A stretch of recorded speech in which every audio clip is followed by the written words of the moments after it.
이 시간은 하나님의 말씀 봉독하는 시간입니다. 하나님의 말씀은 디모데후서 2장 1절, 2절 말씀, 2절 말씀입니다.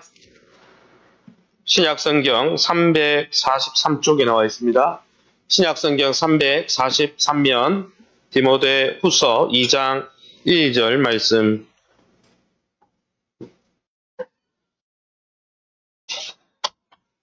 우리가 한 목소리로 합독하겠습니다.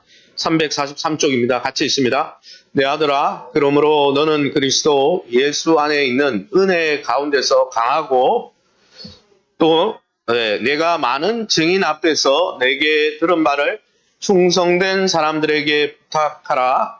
그들이 또 다른 사람들을 가르칠 수 있으리라. 아멘. 옆 사람 축복합니다. 하나님이 함께 하십니다. 새해가 밝았습니다. 오늘은 신년 감사주일로 지키면서 올해 목회에 대해서 또 함께 나누고자 합니다. 한번 제목을 따라할까요? 강하고 계승하는 교회. 또 제가 설교를 다 준비해놓고 떠오른 제목은 한번 따라합니다. 사람을 살리는 교회. 할렐루야. 제가 지난 12월에 한 주간 또 당의 허락을 받고 한 주간 기도원에 들어가서 또 목회에 대해서 또 저 자신에 대해서 삶에 대해서 이렇게 기도하다가 25년 목회 주제곡을 뭘 할까 이런 생각을 하다가 기도하는 중에 지난 몇 주간 불렀던 사람을 살리는 노래 이 찬양이 떠올랐습니다. 저는 우리 교회가 사람을 살리는 이 노래 가사처럼 사람을 살리는 교회가 되길 예수 이름으로 축원합니다. 저와 여러분의 삶과 기도와 영혼을 살리는 복된 기도요 삶이 되시기를 예수 이름으로 축원합니다. 그런데 이 사람을 살리는 노래 우리가 오늘도 부르겠지만 그 노래 가사 끝부분에 참 감동이 되는 부분이 있어요. 저는 항상 그 부분에 이르면 눈물이 맺히는 것 같아요. 그 마지막 부분인데 주 배울 때 착한 일꾼이라 칭찬받기 원하네. 그 문구입니다. 우리가 수십 년 뒤면은 다 하나님 앞에 서게 되는데 하나님 앞에 설 때 참 착하고 충성된 종이었다. 이런 칭찬을 듣길 원합니다. 할렐루야. 마지막 주의 재림 때에 저와 여러분이 또 우리 교회가 착하고 충성된 교회와 성도였다고 칭찬받는 복된 저와 여러분 될 수 있기를 예수 이름으로 축원합니다. 그러면 오늘 바울의 유언장이라고 불리는 바울이 죽기 전에 마지막 쓴 이 디모데후서를 통해서 하나님이 기뻐하실 착한 일꾼, 착한 교회는 어떤 교회일까요? 어떤 성도가 착한 성도일까요? 복음을 쫓아 에베소 험난한 영적 싸움터 있던 에베소에 살아가는 디모데에게 바울은 착한 일꾼, 착한 교회로서 어떤 삶을 살라고 말씀하고 있습니까? 무엇이 착한 일꾼, 착한 교회의 특징입니까? 첫 번째는 따라합니다. 예수 은혜 안에 강해야 합니다. 착한 일꾼, 착한 성도, 착한 교회, 사람을 살리는 교회와 또 사람을 살리는 우리의 삶을 누리려면은 먼저 예수 안에 거하면서 예수의 사랑으로 충만해져야 된다는 거예요. 할렐루야. 저와 여러분이 올 한해 여러분의 삶이 예수의 임재 안에 예수님의 보좌 앞에 나아가 매일매일 그 사랑으로 충만해지시기를 예수 이름으로 축원합니다. 오늘 이 본문 디모데후서 2장 1절을 우리가 함께 읽어보겠습니다. 같이 읽습니다.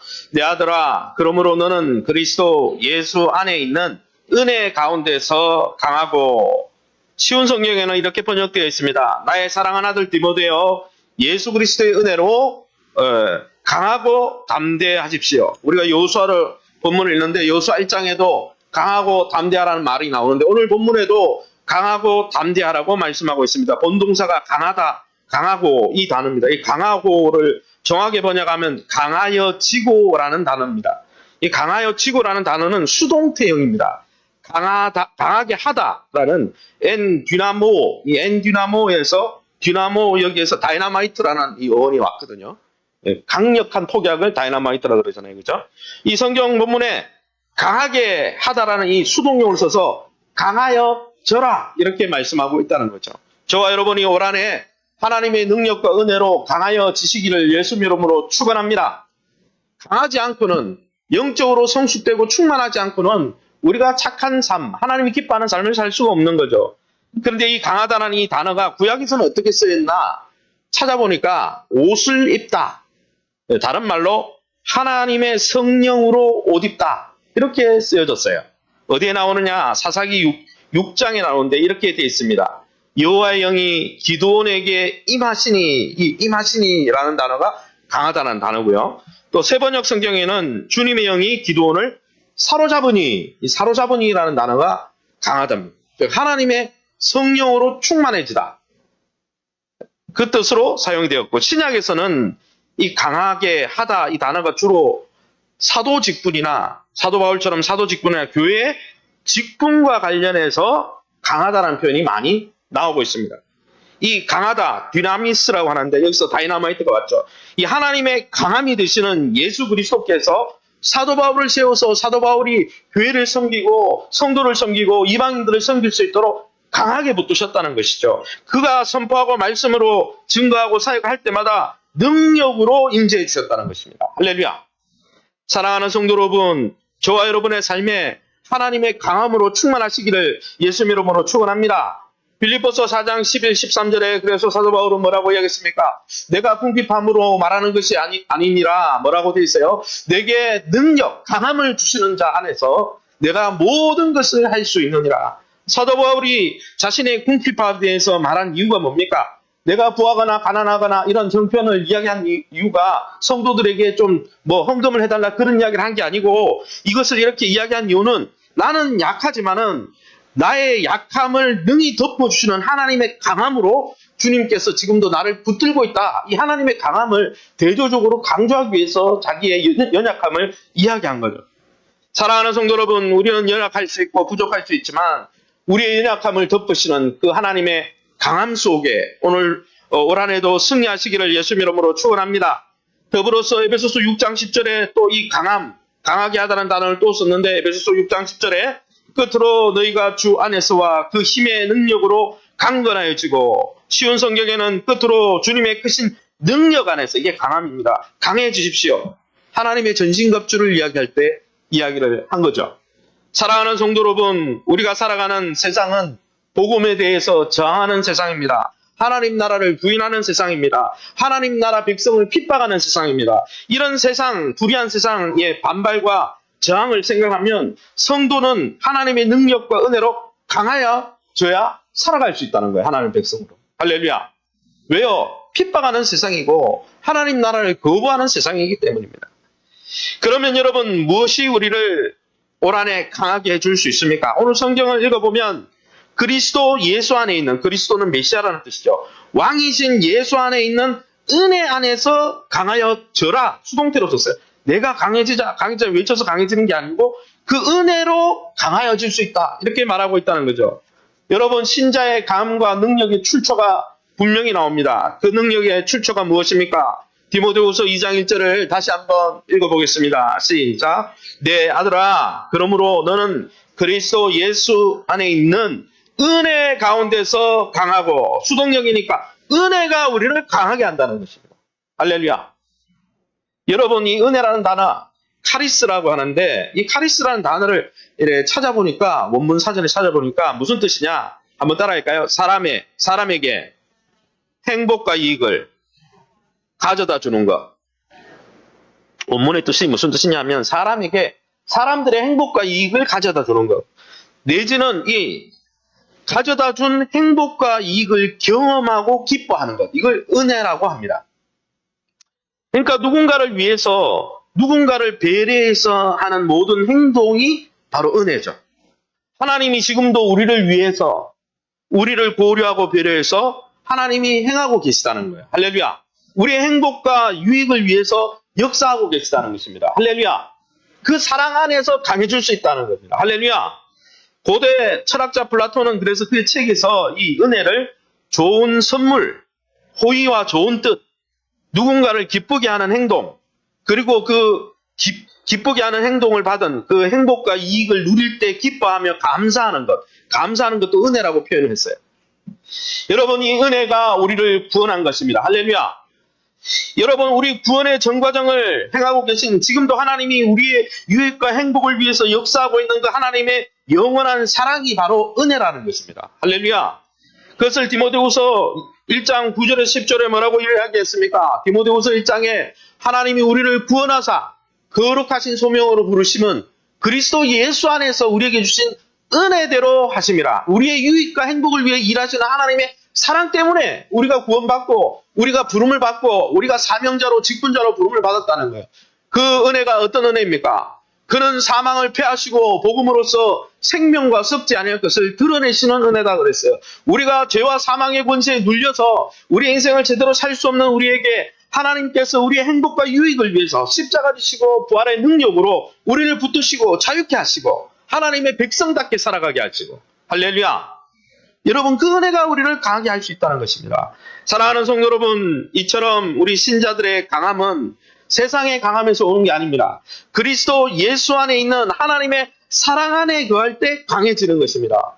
타고난 재능을 신뢰하는 것이 아니라 신앙생활은 나의 힘과 나의 능력과 나의 재력을 신뢰하는 것이 아니라 그러니 예수 안에 있는 값없이 주시는 하나님의 은혜와 사랑과 도우심을 의지할 때 강해지는 것입니다. 할렐루야. 그러기에 저와 여러분이 올 한해는 하나님의 은혜와 사랑을 누리는 자리를 사모하시기 바랍니다. 그 임재 아래 매일매일 거하시기 바랍니다. 하나님의 보좌 앞에 나가서 시은 보좌 앞에 은혜의 보좌 앞에 나가서 그 사랑을 듬뿍 받을 때 우리가 강해지는데 자꾸 남편에게 사랑을 요구하고 물론 남편이 사랑을 해줘야 되죠. 영적 지도자에게 사랑을 요구하고 아니면 누군가 자녀에게 사랑을 요구하고 여러분 그러한 사람들은 사랑해줘야 될 대상이고 우리가 사랑을 받고 강해질 수 있는 것은 하나님의 보호자밖에 없음을 믿고 확신하시기를 예수 이름으로 축원합니다. 하나님 보호자 앞에 나갈 때 여러분 우리가 사랑이 채워지는 거지 사람의 사랑은 한계가 있어요. 한계가 있어요. 여러분 부부의 사랑, 부모의 사랑 좋지만은 한계가 있잖아요. 하나님의 사랑은 끝이 없는 줄 믿으시기 바랍니다. 그래서 그 보좌 앞에 매일 나가셔야 되는 거예요. 그래야 착한 성도, 그래야 착한 교회의 역할을 할 수 있다는 거예요. 디모데후서 2장 8절 10절에 그래서 사도 바울은 이렇게 말씀하잖아요. 다윗의 시로 죽은 자 가운데서 다시 살아나신 예수 그리스도를 기억하라. 그들도 그리스도 예수 안에 있는 구원을 영원한 영광과 함께 받게 하려 함이라. 그리스도 예수 안에 은혜만 있는 게 아니라 그리스도 예수 안에 구원도 있는데 여러분 우리가 믿고 의지하는 예수님은 그리스도 예수님입니다. 할렐루야. 그리스도가 무슨 뜻입니까? 왕이라는 뜻이에요. 하늘의 권세를 가진 온 우주의 왕이라는 뜻이죠. 그것을 성경 오늘 본문에 8절에는 다윗의 씨가 뭡니까? 다윗의 후손으로 오는 왕이라는 뜻이죠. 여러분 예수님은 온 우주를 지배하시고 믿는 이스라엘의 영적 이스라엘의 왕이 되십니다. 할렐루야. 근데 그 왕이 어떻게 되셨습니까? 그 하늘과 땅의 권세를 가진 왕 그리스도가 예수가 되셨잖아요. 예수란 뜻이 뭡니까? 우리를 구원해서 육신을 입고 십자가에 죽으셔서 우리를 구원하신 구원자란 뜻 아닙니까? 그러니 이 그리스도 예수라는 이 단어 안에 하나님의 은혜가 담겨 있는 거예요. 무슨 뜻입니까? 왕이신 하나님이 우리의 행복과 유익을 위해서 친히 인간이 되시고 낮아지셔서 예수가 자기 백성을 구원하기 위해서 십자가를 지는 구원자가 되신 거예요. 할렐루야. 여러분 이 모든 그리스도께서 예수가 되신 이 모든 일이 우리의 행복과 이익을 위해 행하신 일입니다. 할렐루야. 우리의 구원과 영광을 위해서 행하신 일들입니다. 할렐루야. 우리를 사랑하셔서 우리에게 우리의 영적 유익을 주시기 위해서 행하신 이 은혜의 이 일들이라는 거예요. 그러니까 여러분 이 은혜의 보좌 앞에 매일매일 나가서 이 예수 그리스도 행하신 일들을 기억하면서 내가 얼마나 하나님의 사랑을 받고 있는지 확인할 때 우리는 강해질 수 있는 겁니다. 할렐루야. 사랑하는 성도 여러분, 저와 여러분은 지난 한 해 동안 어떻게 사셨습니까? 여러분 우리가 예수의 은혜로 구원받았지만 우리의 남은 삶도 이 은혜로 유지될 수 있다는 겁니다. 할렐루야. 골로새서 2장 6절에 사도 바울은 쉬운 성경에 그래서 이렇게 말씀했잖아요. 함께 읽어봅시다. 시작. 그리스도 예수를 주님으로 믿었으니 그분 안에서 계속 살아가십시오. 그분 안에서 이 말은 예수 안에 이 말은 예수의 은혜 안에라는 말을 축약한 겁니다. 사도 바울이. 여러분 우리가 구원받은 것도 하나님의 은혜지만 우리가 남은 삶도 예수 안에 있는 은혜 안에 있을 때 사라지는 거예요. 할렐루야. 사랑하는 성도 여러분, 저와 여러분이 지난 한 해 무엇을 의지하고 살았습니까? 여러분 하나님의 능력과 사랑을 온전히 의지할 때 강해질 수 있습니다. 할렐루야. 충만해질 수 있습니다. 여러분, 그러기에 우리의 능력과 힘으로 예수님을 위해 살려고 애쓰지 말고 예수의 능력과 은혜로 살아가시기를 예수님 이름으로 축원합니다. 매일매일 우리를 사랑하셔서 돕기 원하시는 하나님의 보좌 앞에 나가 이 하나님의 능력으로 강해지시기를 예수님 이름으로 축원합니다. 예수님이 주시는 예수 안에 있는 은혜와 사랑이 우리를 성장케 하고 우리를 강하게 만드는 것입니다. 사랑하는 성도 여러분, 저와 여러분은 오늘 지금 무엇으로 강해지고 있습니까? 무엇으로 여러분의 삶을 채우고 있습니까? 무엇으로 여러분의 인생의 원동력을 삼고 있습니까?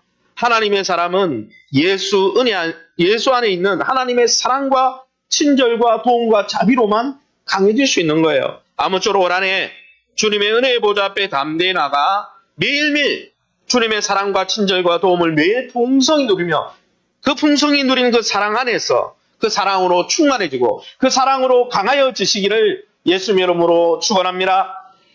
그러면 여러분, 오늘 이 본문을 통해서 사도 바울은 또 우리에게 착한 성도, 사람을 살리는 교회와 사람을 살리는 우리의 인생이 되기 위해서 어떤 도전을 하고 있습니까? 두 번째는 우리에게 말씀해 주는 것은, 한번 따라합시다. 하나님의 성실과 권능의 말씀만이 우리를 안도하게 합니다. 예, 우리 말씀 읽어보겠습니다. 디모데후서 2장 8절, 9절, 13절입니다. 우리가 함께 밑줄 친 부분만 읽어보겠습니다. 시작. 다윗의 시로 죽은 자 가운데서 다시 살아나신 예수 그리스도를 기억하라. 죄인과 같이 매이는 데까지 고난을 받았으나 하나님의 말씀은 매이지 아니하니라. 우리는 미쁨이 없을지라도 주는 항상 미쁘시니. 아멘.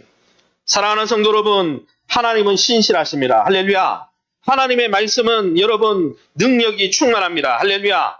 어떤 것도 하나님의 말씀을 가로막거나 하나님의 성실하심을 막을 수 없다라는 것입니다. 이 하나님의 말씀과 이 하나님의 신실하심이 우리를 안독해 한다는 거예요. 할렐루야. 여러분, 하나님은 지금도 매이지 않는 능력의 말씀으로 일하고 계십니다. 오늘 성경을 읽어보면은 오늘 말씀이 뭐라고 되어 있습니까? 여러분 8절 말씀에 다윗의 시로 죽은 자 가운데서 다시 살아나신 예수 그리스도를 기억하라 그랬어요. 여러분, 예수님은 삶 속에 무엇이 있었습니까?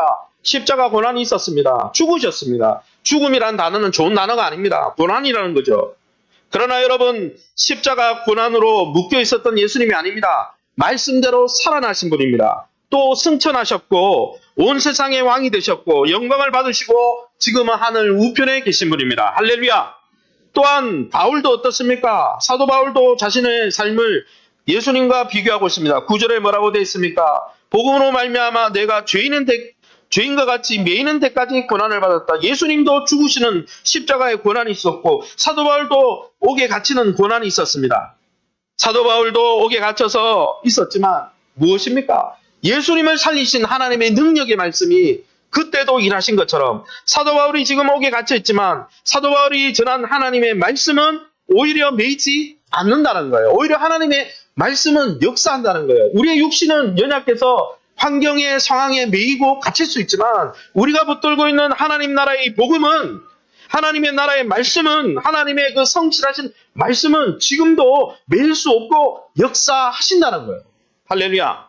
이게 위로이지 않습니까? 바울이 여러분 예수님을 하나님이라고, 하나님의 아들이라고 전하자 예수님을 죽였던 유대인들이 분노했습니다. 그런데 어떻게 된지 아십니까?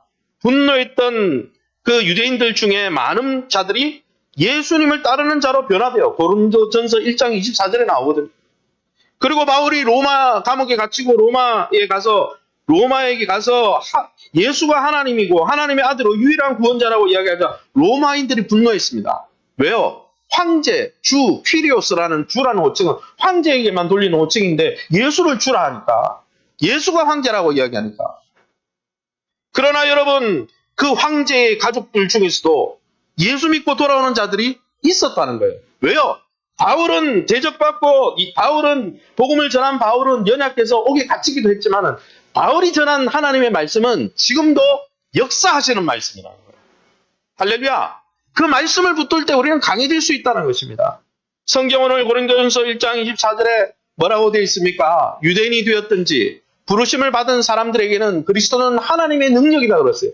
유대인들 중에 돌아온 사람들이 있었다는 거죠. 빌립보서 4장 22절 쉬운 성경에는 로마 황실 안에서 믿는 몇몇의 성도들이 여러분에게 또한 인사를 드립니다. 핍박했던 로마 황실에서 예수 믿는 자들이 왜 나옵니까? 바울은 옥에 갇혔지만 바울이 전한 하나님의 말씀은 여전히 매이지 않고 옥에 갇히지 않고 역사하기 때문입니다.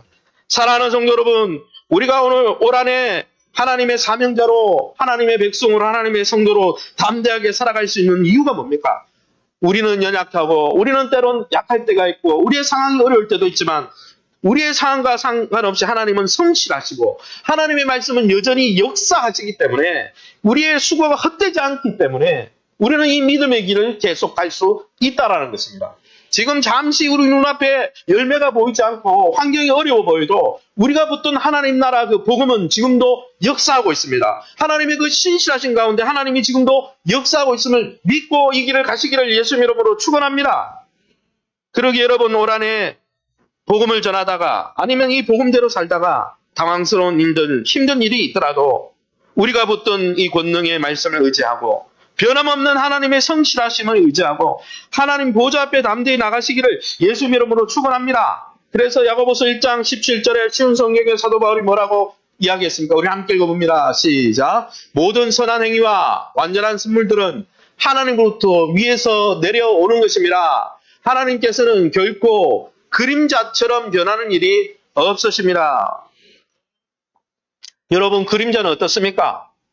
사물을 지나가고 그림자가 이쪽에 비치냐 저쪽에 비치냐에 따라서 그림자는 이렇다 저렇다 변하지만 하나님은 그림자처럼 변하는 분이 아니라는 거예요. 그 하나님은 어떤 분이에요? 우리의 행복과 유익을 위해 은혜를 주시기 위해서 모든 선한 행위와 완전한 선물을 주시기 위해서 지금도 역사하시는데 그 복음으로 역사하시는데 그 하나님의 역사에는 그 하나님의 약속은 절대 변하지 않는다는 것입니다. 그뿐 아니라 디모데후서 오늘 2장 13절에 뭐라고 되어 있습니까? 한 번 더 읽어보겠습니다. 이렇게 제가 읽어보겠습니다. 같이 제가 읽겠습니다. 미쁘다 이 말이요. 믿었다는 거죠. 이 말은 믿을 만한 말입니다. 뭐라고 했습니까? 우리가 주와 함께 죽었으면 또한 함께 살 것이요. 참으면 또한 함께 왕노릇할 것이요. 우리는 미쁨이 없을지라도 주는 항상 미쁘시니 자기를 부인하실 수 없으시리라. 할렐루야. 우리가 때로는 주님을 위해서 때론 죽음과 같은 상황, 또 참아야 되는 상황, 고난의 상황이 있을 수 있지만 하나님이 그 가운데도 함께 하셔서 함께 살리시고 함께 왕노릇하게 하시고 그런데 그 하나님이 13절에 우리는 신실하지 못할 때가 있지만 하나님은 일양 미쁘시니 항상 미쁘신 분이니 하나님은 신실하게 역사하실 거라는 거예요. 그래서 우리가 그 하나님을 붙들고 나가면 된다는 것이죠. 여러분 신자의 길은 제자의 길은 단거리가 아닙니다. 마라톤입니다. 하나님의 이 신실하심과 하나님의 이 우리가 붙든 약속의 말씀이 여전히 우리는 매일 수 있고 우리는 연약해질 수 있지만은 하나님의 말씀은 여전히 역사하신다는 걸 믿지 못하면 이 마라톤 경기를 끝까지 달릴 수가 없는 거예요. 중간에 실족하고 신앙생활 하다가 그냥 나가 떨어지는 거예요. 사랑하는 성도 여러분, 예수님은 우리가 가는 길이 실패가 아니라 생명의 길인 것을 부활을 통해 보여주셨습니다. 옥에 갇힌 바울을 도와주셨고 하나님은 에베소 교회의 어려움에 직면했던 디모데를 하나님은 신실하게 도와주셨고 그 신실한 말씀이 올 한해 우리의 삶을 도우시고 우리의 신앙생활을 도와주실 것입니다. 그러니 비록 어려움과 고난이 있다 할지라도 하나님의 이 성실하심과 그 권능의 복음을 붙들고 안도함. 우리는 비록 이렇게 해서 우리의 한계가 있지만 우리가 그 한 일들이 헛되지 않다는 것을 확신하면서 안심하면서 이 승리의 길을 끝까지 걸으시기를 예수 이름으로 축원합니다. 그러면 하나님의 신실하심, 또 하나님의 권능의 말씀, 또 예수의 은혜 안에 강해진 다음에 우리는 무엇을 해야 될까요? 하나님의 은혜로 강해지고 신실한 말씀을 붙들고 안도하면서 그냥 내 삶만 챙기면 되는 걸까요? 오늘 성경은 그렇지 않다고 말씀합니다. 오늘 본문에 우리가 강해진 다음에 해야 될 일이 있다고 말씀하고 있는 것이죠. 우리가 빌립보서 성경 읽기 전에 세 번째 논지가 이것입니다. 한번 따라합시다. 하나님의 성실과 우리 같이 읽어보겠습니다. 시작. 하나님의 성실과 권능의 말씀과 예수의 사랑을 신뢰하면 우리도 맡기신 복음 전수에 신실하게 헌신할 수 있습니다. 풍성한 삶의 초대였죠. 그죠? 풍성한 삶의 초대에 보면 사람이 행복해지는데 두 가지 필요한 게 있다고 그랬습니다. 첫 번째는 사랑이라고 그랬어요. 내가 어떤 상황에 있든지 나를 지지해주고 응원해주는 사람을 만나면요, 힘이 나는 거예요. 그래서 우리가 예수의 은혜 안에, 예수의 사랑 안에 매일 거하면 하나님이 우리를 지지해주시고 우리를 힘있게 일어나게 하시고, 할렐루야. 그런데 그 행복의 조건 두 번째가 뭐냐면은, 뭐라고 됐냐면, 사람이 사랑을 받을 때도 행복해지지만, 아가페 사랑을 받을 때도 행복해지지만, 자기에게 주신 사명과 비전을 발견하고 그것을 이룰 때도 행복해진다. 그런 책의 내용이 나옵니다. 사실 사랑하는 성도 여러분, 우리에게 하나님이 넘치도록 우리를 사랑해 주십니다. 할렐루야. 그 사랑 안에 거하시기 바랍니다. 그 하나님의 권능 안에 거하시기 바랍니다. 그 하나님의 도우심 안에 거하시기 바랍니다. 그뿐 아니라 그 사랑을 받고 우리가 이 사랑에 보답하는 마음으로 한번 따라합시다. 복음을 전수하는 일에 우리의 인생을 드립시다. 여러분, 우리가 하나님 나라 복음을 받고 예수 믿고 나서 우리가 무엇을 해야 됩니까? 예수님의 제자들이 예수님의 부활하심 손을 넣어보고 창자국에 넣어보고 예수님의 살아있는 부활체를 경험했잖아요. 그리고 예수님이 올라가시면서 무슨 이야기를 했어요? 내가 너희와 함께 할 건데, 땅끝까지 너희와 영원토록 함께 할 건데 제자를 삼으라고 그랬어요. 이 복음을 전수하라고 그랬어요. 이 복음을 누리는 풍성한 삶을 다른 사람에게도 나누어주는 그런 사명에 너희가 헌신하라고 그랬고, 그래서 사도행전이 쓰여졌고, 그래서 초대교회가 생겼고, 우리가 한국교회가 생긴 것이고, 한국에까지 복음이 증거된 것입니다. 할렐루야! 그 비전과 사명에 헌신할 수 있기를 예수님 이름으로 축원합니다. 성경 오늘 본문의 1절에 이렇게 말합니다. 내 아들아, 그러므로 너는 그리스도 예수 안에 있는 은혜 가운데서 강하고, 이 아들이란 표현을 썼습니다. 바울은 디모데가 아들이 아니에요. 그런데 영적 아들과 같은 멘토-멘티 관계였다는 거예요. 너무나 부러운 본문이죠. 그런데 이런 디모데는 바울에게 아들과 같이 사도 바울에게 복음을 듣고 사도 바울이 복음을 전해서 복음을 듣고 자라고 이제는 목사까지 된 사람이죠. 그런데 이 디모데는 바울을 버렸던 사람들과 강하게 대조됩니다. 디모데후서 1장 15, 16절에 보면 이렇게 되어 있습니다. 이 오늘 본문 읽은 본문의 바로 앞구절이죠. 2장 1절의 바로 앞구절에 이렇게 되어 있습니다. 그대도 알다시피 아시아에 있는 모든 사람들이 나를 버렸습니다. 심지어 부겔로와 호모게네오마저도 나를 떠났습니다. 주님께서 오네시모로 가족에게 은혜를 베푸시길 기도합니다. 왜요? 그 사람은 내가 감옥에 갇힌 것도 부끄러워하지 않고 나를 계속 찾아와 격려해주고, 오네시모로와 디모데만 남았다는 거예요. 많은 사람들이, 부겔로도 있었고 호메노기도 처음 시작할 때는 있었지만, 많은 사람들이 고난이 오고 어려운 길이 오고 이 복음을 전수하는 일에 어려움들이 오자 다 떠났다는 거예요. 그런데 누구만 남았습니까? 디모데가 남았다는 거예요. 오네시모로가 남았다는 거예요. 제 목회 현장에도 바울과 디모데 같은, 바울과 오네시모로 같은 좋은 관계가 많아졌으면 좋겠어요. 이 복음을 전수하는 일에 헌신하고자 끝까지 함께하는 그런 사역자와 같은 그런 평신도 사역자들이 많이 일어날 수 있길 원합니다. 할렐루야. 그런데 여러분, 이런 영적인 아들 디모데에게 바울이 유언장이거든요. 디모데후서는 유언입니다. 이걸 끝으로 사도 바울은 죽어요. 바울이 무엇을 유언으로 남기고 있습니까? 성령 충만함을 받고 예수 은혜 안에 강한 용사가 되라고 말한 이 사도 바울이 강해진 다음에 무엇을 이야기하고 있습니까? 2절이죠. 2절을 다시 한번 읽어보겠습니다. 같이 읽어봅니다. 시작. 또 내가 많은 증인 앞에서 내게 들은 바를 충성된 사람들에게 부탁하라. 그들이 또 다른 사람들을 가르칠 수 있으리라.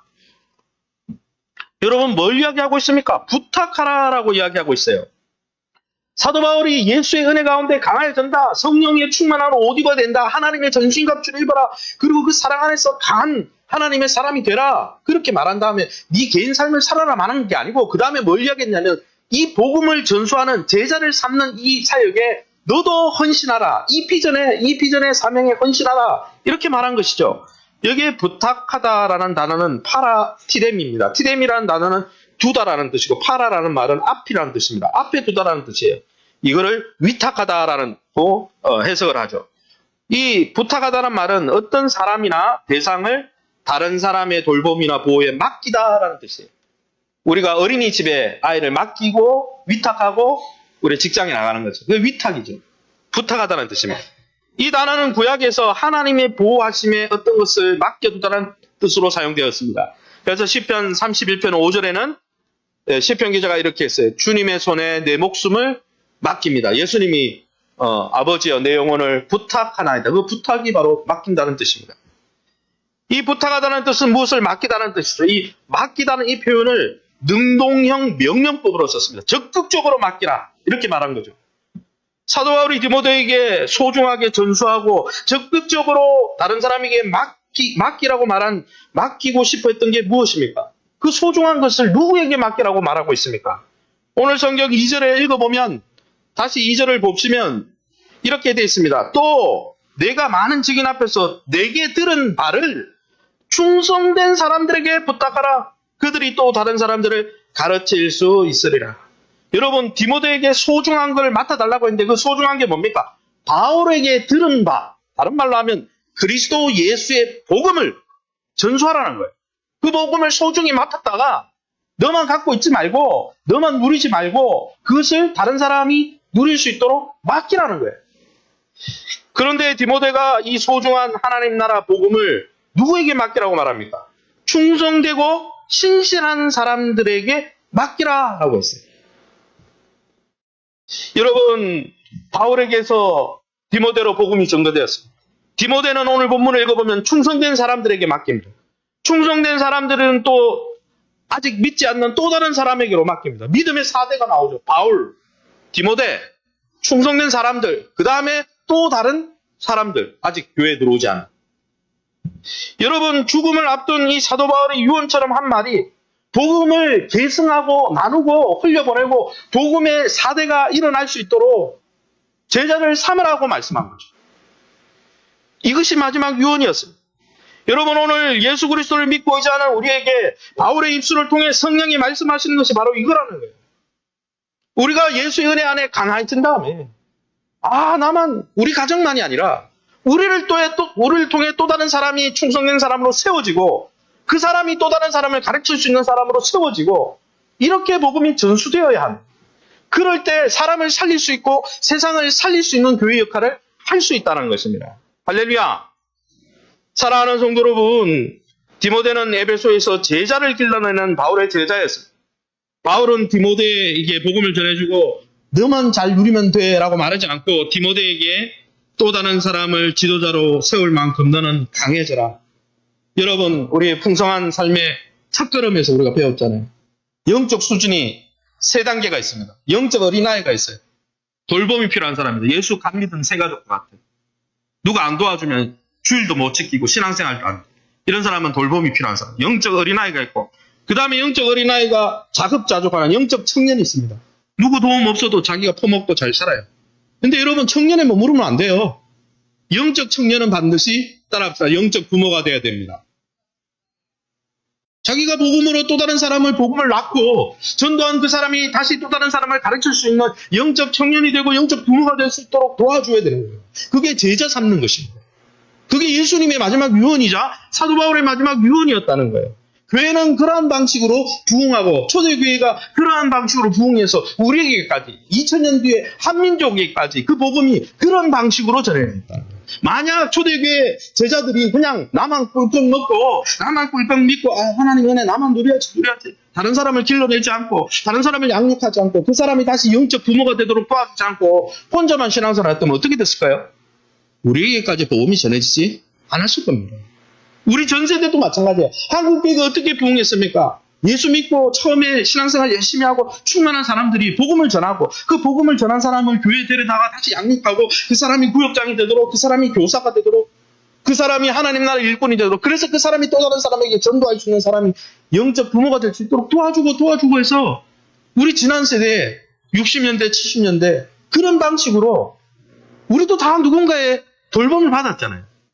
근데 돌봄을 받고 남만 입속 닫고 이제는 뭐 내가 바쁜데 뭐 그런 게 뭐 필요해서 목사님만 전하면 되지. 그게 아니라는 거예요. 예수님은요 모든 성도를 제자로 부르셨어요. 제자가 아닌 성도는 없습니다.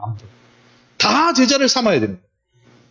사랑하는 성도 여러분, 그래서 왜 그렇게 해야 됩니까? 왜 그렇게 살아야 됩니까? 디모데후서 2장 10절에 뭐라고 되어 있습니까? 이렇게 말씀하고 있습니다. 같이 읽어보겠습니다. 시작. 그러므로 내가 택함을 받은 자들을 위하여 모든 것을 참으면 그들도 그리스도 예수 안에 있는 구원을 영원한 영광과 함께 받게 하려 합니다.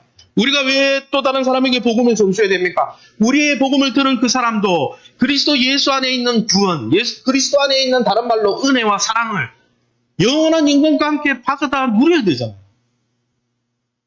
여러분, 신자는, 주님의 제자는 복음으로 사람을 하나님과 연결시켜주는 제사장입니다. 우리가 복음을 다른 사람에게 양육받고 부탁받았다면 우리 또한 다른 사람들을 믿음으로 세우고 믿지 않는 자들에게 복음을 전해 그들이 예수를 믿게 할 뿐 아니라 거기에 멈추는 것이 아니라 그의 영적 어린아이인 상태를 영적 청년으로 만들어주고 영적 청년으로 만들어줄 뿐 아니라 그가 영적으로 자녀를 낳는 부모가 될 수 있도록 또 다른 사람을 가르치는 자가 되도록 세워야 된다는 거예요. 초대교회도 한국교회도 이런 방식으로 세워지고 성장해졌습니다. 사랑하는 성도 여러분, 우리 햇불교회가 이 성경적인 바울의 조언, 예수님의 마지막 기상 명령인 이 제자 삼기 변함없이 따른다면 하나님의 계획 속에 하나님이 일하실 겁니다. 여러분, 이처럼 교회는 다른 사람에게 믿음을 계승해주고 다음 세대의 믿음을 계승해주기 위해서 준비하고 늘 갖추어야 돼요. 그러기 위해서 우리가 먼저 예수의 은혜 안에 성숙되어지고 완전해지고 강한 용사로 세워져야 되는 거예요. 이제 말씀을 정리할까 합니다. 저의 목회 꿈이 이것입니다. 급속한 부흥과 성장이 아니라 눈에 띄게 몇 명 더 늘었다. 주차장이 확장됐다. 헌금이 더 많이 들어왔다. 저는 그런 게 제 목회의 꿈이 아닙니다. 저의 목회의 꿈이 있다면 바울에게 디모데가 있었던 것처럼 디모데에게 자신이 키운 충성된 사람들이 있었던 것처럼 충성된 사람들에게 또 다른 사람들이 있었던 것처럼 믿음의 사대가 계속 나오는 그런 멘토와 멘티의 관계, 그리고 그런 제자 잡는 관계가 계속 일어나기 원합니다. 사랑하는 성도 여러분, 저는 올 한해 목회의 원리와 원칙으로 어떻게 보면 한 사람이 또 다른 사람에게 복음을 전하고 그 사람이 성장할 수 있도록 도와주는 이런, 어떻게 보면 바울과 디모데, 또 바울과 오네시보로 같은 제자들이 제가 은퇴할 때쯤에는 많았으면 좋겠어요. 그래서 마지막 때 주님 앞에 섰을 때 참 잘했다. 내가 부탁한 대로 너만 누린 게 아니라 이 하나님 나라의 복음을 다른 사람에게 증거해서 그 사람이 또 영적 부모가 되어서 또 다른 사람을 가르칠 수 있도록 그렇게 세우다 와. 주님이 그거 부탁했잖아요. 몇 명을 전도해라. 그런 말 없어요, 성경에는. 이러한 삶을 살아라 하고 했죠. 그러기 위해서 성령을 보내주겠다 그랬고, 성령 충만을 받으라고 했고, 성령이 너희에게 임하시면 너희가 권능을 받고 예루살렘과 온 유대와 사마리아 땅끝까지 제자를 삼을 수 있게 된다고. 성령이 오신 목적도 그겁니다. 사랑하는 성도 여러분, 저와 여러분은 어떤 삶을 살고 있습니까? 올 한해, 아니 작년 한 해, 아니면 작년 몇 년 동안 우리를 통해 복음을 듣고 예수님께로 돌아온 사람이 누가 있습니까? 또 그 사람들이 예수님 안에서 영적 청년으로 신앙에 스스로 홀로서기가 되도록 도와준 사람이 몇 명이나 있습니까? 또 그 사람이 또 다른 사람을 전도하고 양육하는 그런 일들이 일어나고 있습니까? 바울이 마지막으로 유언으로 부탁한 거예요. 디모데에게만 부탁한 게 아니에요. 예수님이 제자들을 불러 뭐라 했습니까? 이 일을 하게 하기 위해서 내가 하늘에 가서 아버지께 약속한 성령을 부어줄게. 초대교회가 그 일에 헌신할 때 초대교회가 폭발적으로 부흥한 거지, 베드로가 설교 잘해서 5,000명이 등록된 게 아니라는 거예요. 그러게 사랑하는 성도 여러분, 저와 여러분이 이 제자의 삶을 2025년도에 함께 살면서 때로는 연약하고 부족하기도 해요. 목사님, 나는 힘이 없고 능력도 없고 그런 재주도 없습니다. 저도 재주가 없어요. 저도 그렇게 은사가 많지 않아요. 그러나 분명한 것은 하나님이 우리에게 능력을 주실 거고 다이너마이트 강하게 하실 거고, 또 하나님이 신실하게, 우리는 연약하지만 하나님의 말씀의 역사는 신실하게 역사가 될 테니 그 하나님을 믿고 이 믿음의 길을 가면서 하나님 주시는 영적 결함으로 마지막 때 내 인생을 돌아봤을 때, 수십 년 뒤에 우리가 죽음이라는 출구를 통해 하나님 앞에 섰을 때, 하나님, 참 내 인생이 돌아봤을 때 참 의미가 있었습니다. 후회하는 인생이 아니라 참 의미가 있었고, 부족하지만 하나님 앞에 최선을 다했습니다. 내가 낳은 아들 디모데가 여기 있고, 또 그 디모데가 낳은 자녀들이 이렇게 있습니다. 그게 멸류관이라고 그랬잖아요. 하늘 나라에서. 그런 저와 여러분의 삶이 되고 그런 사람을 살리기 위해 강해지고 복음을 계승하는 그러한 우리의 인생과 우리 교회가 되시기를 예수 이름으로 축원합니다.